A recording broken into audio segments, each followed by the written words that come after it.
Part 3. Third day of the lower fire, 9th month, 4:35.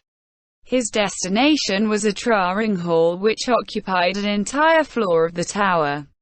Usually, this place would be abuzz with heat and activity from the soldiers here. However, it was early, so there was nobody here. The empty room was silent. The surroundings were made of stone, which made Climb's footsteps echo exceptionally loudly. The continual light, magical lamps lit the drawing hall brightly. Within the hall, there were pieces of armor tied to wooden pillars and dummies made of straw, to serve as archery targets. All manner of blunted weapons hung on the wall. Drawing should have been conducted outside, but there was a reason why it was done indoors. The Valencia Palace lay within Rolante Keep. Therefore, having soldiers train outside, where ambassadors and diplomatic parties could see them, would be boorish. Thus, several indoor drawing halls had been built within the towers. Granted, having proud and strong soldiers drawing in public could be used to impress one's counterparts during diplomatic negotiations, but the king did not like that sort of thing. To him, the kingdom was a nation that ought to show its graceful, elegant and noble side to foreign guests. That said, some drawings still need to be conducted outdoors. At times like those, the soldiers had to do so secretly in corners, or in fields outside the keep or outside the capital entirely. Climb quietly entered the hall, as though wading through the cold air, and began warming up in a corner. After about half an hour of stretching, Climb's face was an uncommon shade of red. Sweat beaded on his forehead, and he exhaled puffs of smoke from his exertions. Climb wiped his sweat away and then approached the arms racks. He picked up a heavy, blunted practice sword with a freshly blistered and calloused hand. Then he felt its weight, making sure it fit well in his grip. After that, he loaded his pockets with metal slabs and fastened them in place, lest the slabs fall out. After being weighed down by several metal slabs, his clothes now weighed as much as a suit of full-plate armor. Unenchanted full plate was sturdy, but very heavy, and the joints also restricted one's range of movement. Therefore, Climb should have worn a set of full plate to practice, for realism's sake. However, Climb did not want to wear a suit of full-plate armor just for regular practice. In addition, he knew that the white armor he had been awarded was not suitable for drawing. Therefore, he used the metal slabs as a substitute. He tightly gripped his sword, which was larger than a greatsword, and adopted a high stance. Then Climb began to swing down, expelling his breath as he did. In the moment before the practice weapon struck the ground, he held it still, keeping it from actually striking the ground, and then brought it back up again as he inhaled. He slowly increased the speed of his swings, his eyes fixed on the air in front of him, his mind focused on his practice. He repeated these movements around 300 times. Climb's face looked as though it could not possibly get any redder, and droplets of sweat flowed down his cheeks. His exhaled breath was hot, as though to vent the accumulated heat inside him. Climb had been through harsh drawing as a soldier, but the weight of a greatsword was still quite heavy to him. Controlling the sword's speed to keep it from striking the ground after swinging it down required considerable arm strength. After the 500th repetition, Climb's arms began to cramp up and they felt like they were crying out in pain. The sweat flooded down his face in a deluge. Climb realized that he was at his limit. Even so, he did not intend to stop here. And then, "Don't you think it's time to take a break?" a third party called out to him. Climb hurriedly turned around to see a male figure enter his field of vision. There was no better word to describe him than mighty. Indeed, he was a man who looked like a slab of forged steel. His stony face wrinkled, and the lines thus produced made him look older than his actual age. His bulging muscles proved that he was no ordinary person. There was no soldier in the kingdom who could not recognize him. Stronov Sama. He was the kingdom's warrior captain, Gazef Stronov. He was hailed as the mightiest man in the kingdom, and a warrior which nobody in the nearby nations could rival. You'll be overtray if you keep it up. There's no point forcing yourself. Climb lowered his sword, and looked at his arms as they trembled uncontrollably. You're right. I might have been overdoing it. Gazef rounded his shoulders at Climb's expressionless thanks. If you really understand, then don't make me keep nagging you about the same old thing. How many times is this, anyway? I'm very sorry. Gazef shrugged again as Climb bowed in apology. This back and forth had repeated itself between them countless times. Under normal circumstances, the two of them would leave things at that and focus on their own trying. However, today was different. How about it, Climb? Shall we go a round or two? Climb's typically blank expression was thrown into disarray as he heard Gazef say those words. They had met here in the past, but they had never crossed blades. That was an unspoken rule between them. That was because it did them no good to practice together. Or rather, there were merits to doing so, but they were far outweighed by the demerits of doing so. The kingdom was now divided into the royal faction and the noble faction, the latter of which was composed of a coalition of 3 of the nation's 6 great nobles. The power struggle between them left the kingdom's situation in a very precarious state. Some even felt that the only reason the country had not yet fallen apart was because of its yearly wars with the empire. Under these circumstances, the king's right-hand man, the warrior captain Gazef Stronov, could not be defeated. For instance, if he were to be beaten, it would provide the opposing noble faction with ample material to criticize him with. As for Climb, suffering a grievous defeat might mean that the nobles would no longer allow him to defend Princess Rena's body. The fact that many nobles were disgusted that a nameless soldier like Climb was actually permitted to stay by her side, being that she was a world-class beauty who was also an unmarried princess. Due to the above-mentioned circumstances, neither party could afford to lose. More than that, they could not allow others to see their weaknesses and give their enemies an opening to exploit. Both of them were of common birth, and so they had to be very careful in everything they did, in order not to cause problems for their masters. That being the case, why had Gazef decided to break this unspoken rule? Climb looked around. It could not be because there was nobody else around. The keep was a densely populated area. Surely someone would be watching from afar or spying on him from the shadows, but he could not think of any other reason. Climb had no idea if it was because of a good or a bad reason. He was confused and shocked, but he did not express it on his face. However, the person before Climb was the mightiest warrior in the kingdom. Though Climb's momentary consternation might have gone unnoticed by an average person, the person before him picked up on it, and replied, "Recently, I've begun feeling that my skills are inadequate. Therefore, I wanted to train with someone who could last a while against me." You actually think that, Stronov Sama? What exactly had happened to make Gazef, the kingdom's best warrior, doubt his own skills? Just then, Climb remembered that the unit Gazef led was short of several people.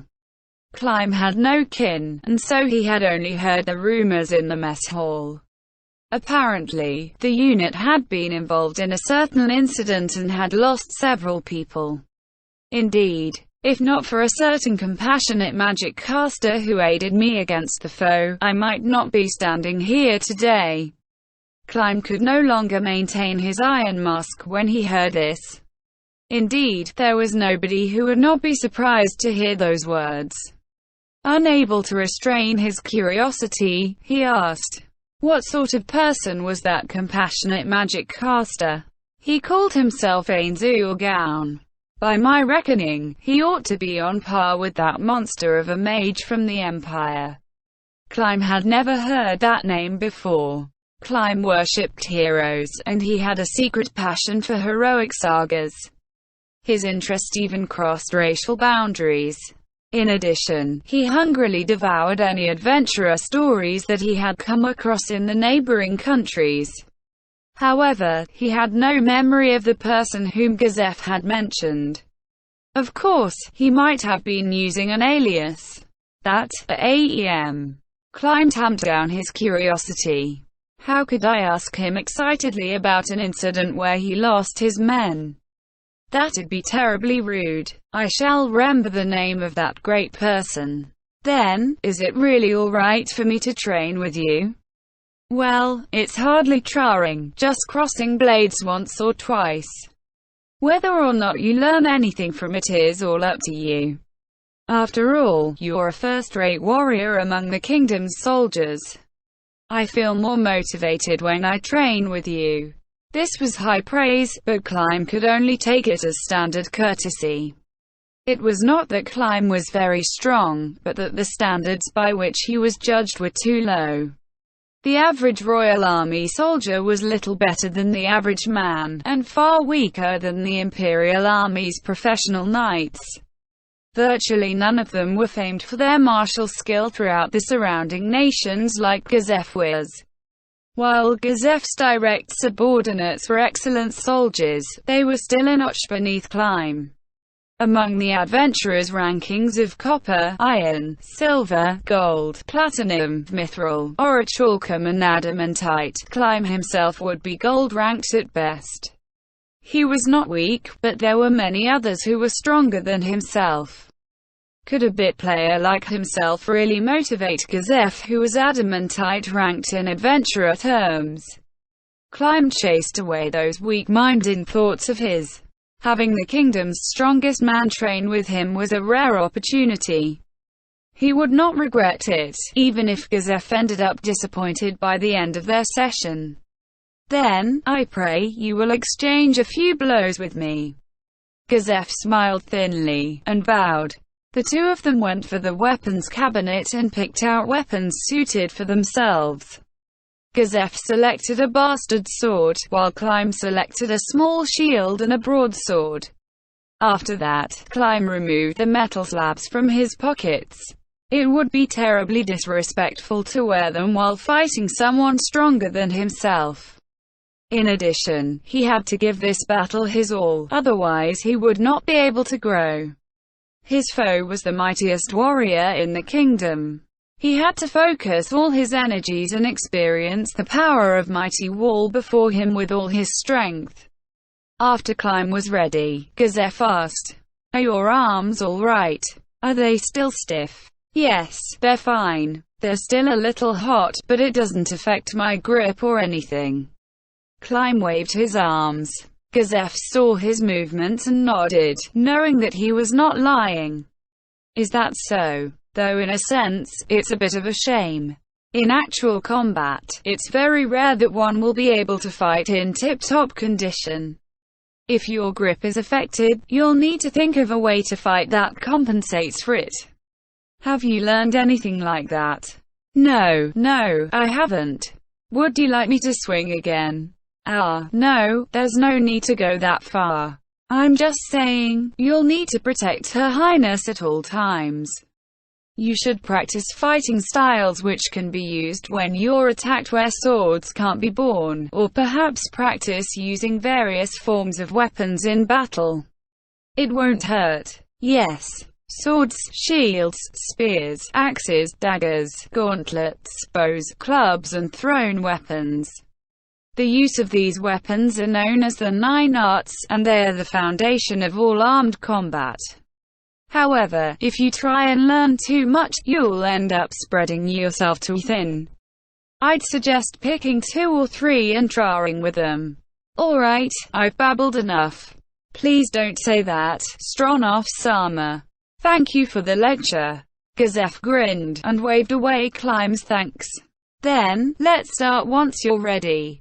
Start by giving me your best shot in your current condition. After that, depending on the time, well, I might not be able to put you through your paces, but I'll find a chance to explain the 9 arts and the secrets of fighting with other weapons. Yes, I pray you will teach me unreservedly. Very well. However, I'm not treating this as practice. Come at me like this was a real battle. Climb slowly brought his sword down to a low stance, obliquing his body so his left side faced Gazef from behind his shield. The look in Climb's eyes was razor keen, indicating that he no longer treated this as a trying bout. Similarly, Gazef's stance spoke of battle readiness. The two of them locked eyes, but Climb could not bring himself to make the first move. It was much easier to move now that he had removed the metal slabs, but still, he did not think he could beat Gazef. The other man was far superior to him in terms of physical ability and experience. Stepping carelessly into his reach would only invite a counterattack. Gazef was a better warrior than he was, so perhaps it could not be helped. However, if this were a real battle, did that mean he should simply throw his life away because it could not be helped? If not, then what should he do? The answer was, he had to attack the weaknesses in Gazef's stance. Climb was his inferior in physical parameters, experience and spirit. All the qualities a warrior required. If there was any way to address this disparity, it would be through their respective armament. Gazef used a bastard sword. In comparison, Climb was using a broadsword and a small shield. Perhaps if his equipment was enchanted, he might be able to compensate, but these were practice arms, so their weapons were fundamentally the same. However, Gazef only had one weapon, while Climb had two. After all, a shield could be used as a weapon. It was weaker, but it gave him more options. He would deflect a blow with his shield and then strike with his sword. Either that, or use his sword to make an opening and then bash with his shield.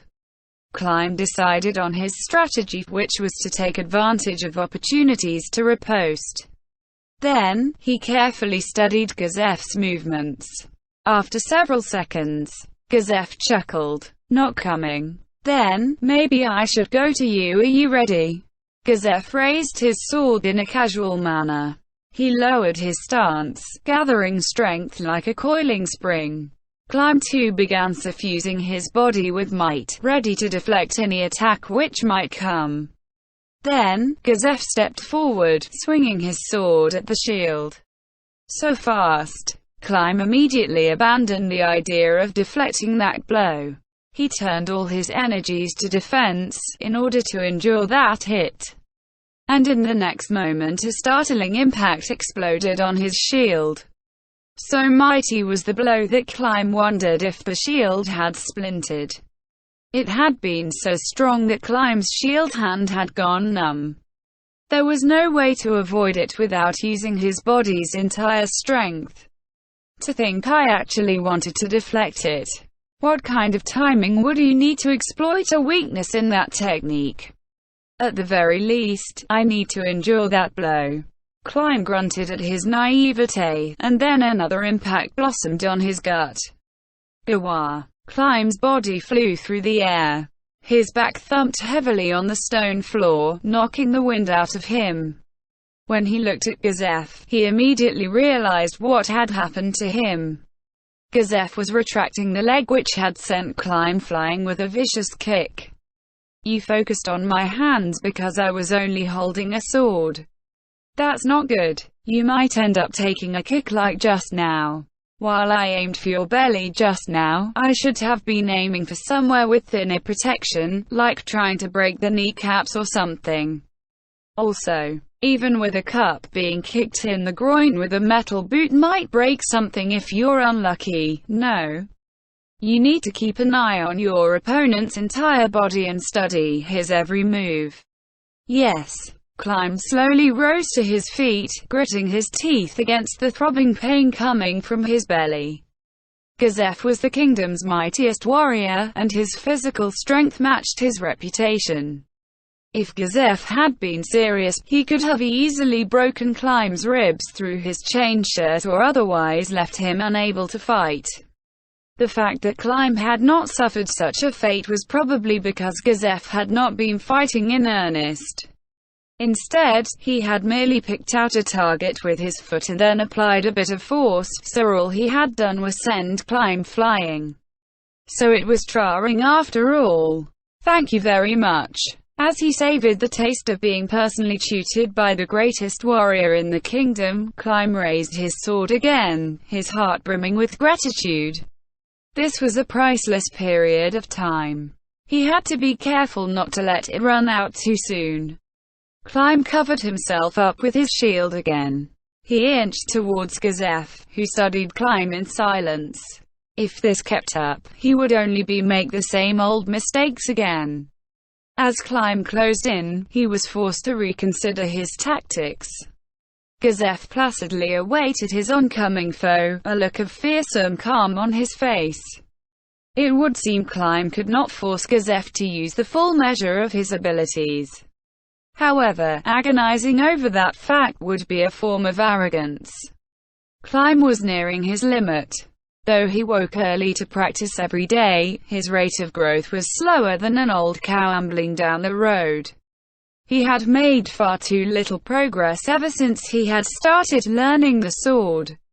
While he might be able to improve his speed and strength by traring his body, he might not be able to master special abilities like martial arts and the like. It would be terribly rude for someone like Climb to grumble about not being able to force a gifted individual to use his true abilities. Rather, he should blame his own lack of talent for not being able to make his opponent go all out. In all likelihood, when Gazef told him to treat this as a real battle instead of simple traring, he was telling Climb to fight like you want to take my life, otherwise you are not worthy to be my opponent. Climb gnashed his teeth quietly. He despised his weakness. If only he were stronger, he could be more useful. He could become the Princess Sword and directly confront the villains plaguing the kingdom's people. He felt guilty that the Princess Soul Sword was so weak that it had to be gingerly wielded. However, Climb immediately shook off his guilt. He should not be wallowing in self-pity right now, but using all his might to contend with the powerful foe before him, in the hopes of growing, if only a little. There was only one thought within his heart. That was to lend his strength to the princess. Ho! Gazef exhaled, and the expression on his face changed somewhat. That was because the young man before him had a different look on his own face. Until just now, he looked like a starstruck lad, eager and nervous. But with a simple kick, that annoying mood was gone, and now he looked like a proper warrior. Gazef raised his alertness level by a notch. Gazef thought better of Climb than the lad himself did. What he appreciated most was Climb's hunger for strength, as well as loyalty which bordered on zealotry. Next was his sword skills. Climb had not learned from a master, but observed others and cobbled his insights into a self-taught style. His technique was not elegant and had a lot of wasteful movements. However, it was different from styles learned through rote lessons. He carefully considered every stroke he made, forming a style that was ideal for practical combat, or to put it more bluntly, for murder. Gazef felt that this was a good thing. Swords were ultimately murder weapons. Sword skills learned as a form of recreation were not useful on the field of battle. Their users would not be able to defend those they wanted to protect, and they could not save those they wanted to rescue. The only thing they could do was wait to be hacked down by the enemy. However, Climb was different. Gazef was sure that he could slay his foes and safeguard the people who were important to him. Yet, you've changed your attitude, but I'm still far superior to you. What will you do now? Frankly speaking, Climb had no talent. However hard he worked, however hard he trained his body, he would never be able to reach the zenith of swordsmanship without talent. He was as dust compared to people like Gazef or Brain Unglaus. Clime's desire to become stronger than anyone else was nothing more than a dream or fantasy. Even so, why did Gazef wish to help train Climb? Would it not be more beneficial to spend his time on someone better? The answer was simple enough. Gazef could not overlook Clime's unwavering diligence, however useless it was. If every man had their own personal limits, then one could say that Gazef pitied the fact that Climb held himself bodily against the wall of his own limits. Therefore, he wanted to teach Climb something else. He felt that there was a limit to one's abilities, but not limit to one's experience. In addition, there was one more reason. He felt a deep-seated pity for the tragic state of his greatest rival. So I'm using him as a substitute, huh? I'm doing Climb a disservice. But I doubt sparring with me will do him any harm. Come at me, Climb. He received a strident answer to his self-directed mumbling. Yes. As he answered, Climb planted his foot firmly on the ground and soared forward. Unlike just now, Gazef's expression was stern as he raised his sword into a high stance. He would hack down from above. If Climb blocked with his shield, he would be stopped in his tracks. If he blocked it with his sword, his weapon would be knocked away. That attack essentially made his defense meaningless. Blocking it was a poor move, but Climb was using a broadsword, compared to Gazef's bastard sword. All he could do was rush into Gazef's reach. Gazef knew this and squared himself to meet the charge. It was like running into a tiger's maw, but Climb only hesitated for a moment. He plunged into the attack range of Gazef's sword. Gazef was waiting for him, and when he swung down, Climb blocked it with his shield. The awesome impact was greater than the one he had felt just now. Climb grimaced as pain worked its way down his arm. What a shame! To think history would repeat itself. There was some disappointment on Gazef's face as he aimed his foot at Climb's belly, and then Fortress. The look on Gazef's face changed to one of shock as he heard Climb shout. The martial art, Fortress, did not require a shield or sword to be used. If desired, one could activate it with one's armor or even bare hands. Of course, most people would use it when blocking with one's weapon or shield because the timing had to be exact. When using it with armor, a miscalculation would result in one being left defenseless before the foes. Therefore, most people would rather use it with a shield or weapon. It was common sense. However, Climb knew that Gazef would go for a kick, so he did not have to worry about that. Were you aiming for this? Yes, sir. The force of Gazef's kick seemed to fade away, as though absorbed by something soft. Gazef could not put any strength into his extended leg, and thus he was forced to regain his uneven footing. Seeing how he was off balance, Climb swung down on him. Slash. He brought his sword up after initiating the maneuver, and then swung it down in an overhand chop. You need to develop a technique that you can deploy with confidence. After heeding the advice of a certain warrior, the untalented Climb had worked body and soul to produce this move, a strike that came from above. Climb's body was not sheathed in muscles. He had been born with an average physique, and building muscle was difficult. Neither was he gifted with dexterity, allowing him to move as he willed even with a muscle-bound body. Because of that, he had honed a specialized muscle structure in himself after nigh endless training. The fruit of that was this downwards stroke. It was a high-speed slashing attack that had been refined to extraordinary levels, a flash of steel followed by a mighty wind. That strike bore down on Gazef's head. It would be fatal if it connected, but Climb was not thinking about that. His trust in Gazef was absolute. He had only used this move because he was certain that the mighty Gazef would not be done in by an attack of that level. There was a crisp ringing of metal, and the broadsword collided with the raised bastard sword. All this was still within his expectations. Climb focused the full extent of his strength in an attempt to throw Gazef off balance. However, Gazef remained as motionless as a mountain. It was difficult to maintain one's balance on one foot, yet Gazef had easily blocked that strike made with Climb's full strength. It was as though he were rooted into the very earth itself. Climb had struck his mightiest blow with all the strength he could muster. Yet even the combination of these two factors could not shake Gazef standing on one foot. This fact shocked Climb to the core, and his eyes went to his belly. He had to close in to strike with his broadsword. That meant Gazef might be able to kick his gut once more. As Climb leapt away, said kick struck Climb's body. There was a faint, throbbing pain. After that, both of them staggered several paces apart. Gazef lowered his eyes and the corners of his mouth turned up slightly. It was a smile, but not one that caused displeasure. It clearly displayed his good humor.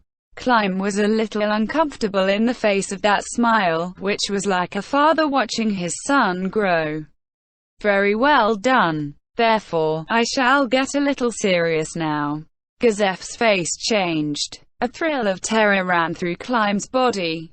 That was because his instincts told him that the kingdom's strongest fighter now stood before him. Actually, I've got a potion with me. It should be able to mend broken bones, so don't worry. Thank you very much. Climb's heart lurched as he heard his opponent imply that he would be taking a fracture. While he was used to being hurt, it did not mean that he enjoyed it. Gazef took a step forward, twice as fast as Climb stepping in. The tip of the bastard sword pointed to the ground, tracing a low path that came at Climb's legs. The sheer speed of the attack panicked Climb, and he planted his sword on the ground, preparing to protect his legs. There was a fierce clash. Just as Climb realized it, Gazef's sword bounced up. The bastard's sword traveled along the body of the broadsword in an upward slash. Oog! Climb threw his face and the rest of his body backward, and the bastard's sword zipped past his body. Several strands of severed hair fell in the wake of the swing. Filled with fear at how Gazef had overwhelmed him in an instant, Climb cast his eyes toward the tip of the sword.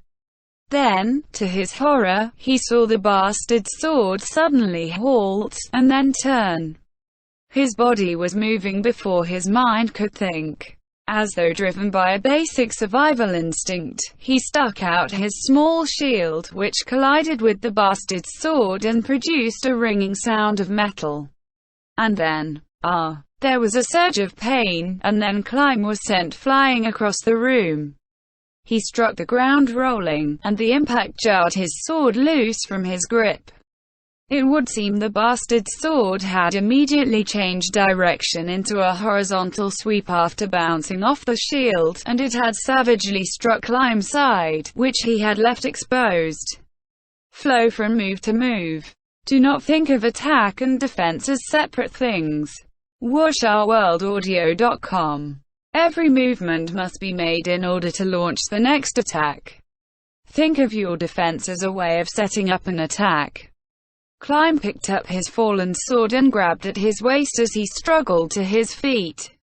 I didn't use too much force to spare you a fracture, so you should be able to fight, right? How do you feel? Climb's breathing was ragged from tension and pain, in contrast to Gazef's even, regular breaths. He was only wasting Gazef's time if he could not even take a few hits. That said, Climb still wanted to become as strong as possible. He nodded to Gazef, and raised his sword. All right, then let's continue. Yes. With that hoarse cry, Climb broke into a run. He was struck, he was knocked back, he was even bodily beaten. Climb crumpled to the stone floor over and over again. The cool slabs drained the heat from his body through his clothes and chain shirt, and it felt very comfortable. Hoo! Huu! HUU. He did not wipe his sweat away. More precisely, he lacked the strength to do so. As pain flooded into his mind from all over his body, his whole body was gripped in a sudden surge of fatigue, and his eyes closed lightly. You did well. I tried to avoid breaking or splintering your bones while swinging. How do you feel? Still on the ground, Klein moved his hands to feel up the places which hurt. Then he opened his eyes. No problems here. It hurts, but those are just bumps and bruises. The waves of pain were quite light. They would not affect his duties of protecting the princess. Is that so? Then we won't need to use the potion. Besides, using it carelessly will remove the effects of muscle charring. Well, it's meant to provide rapid healing, but the effect of the magic also reverts the muscle to its original state. Just as well. You'll be going to bodyguard the princess after this, am I right? Yes. Take it, then. Just in case. Use it if anything comes up. The medicine bottle clinked as Gazef sat it down by Klein's side. Thank you very much. He sat up, looking at Gazef. He looked upon the man whose swordplay he could not hope to match.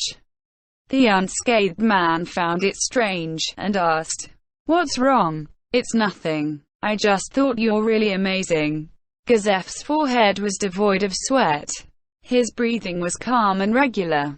Was this the difference between Klein, sprawled on the ground, and the strongest man in the kingdom?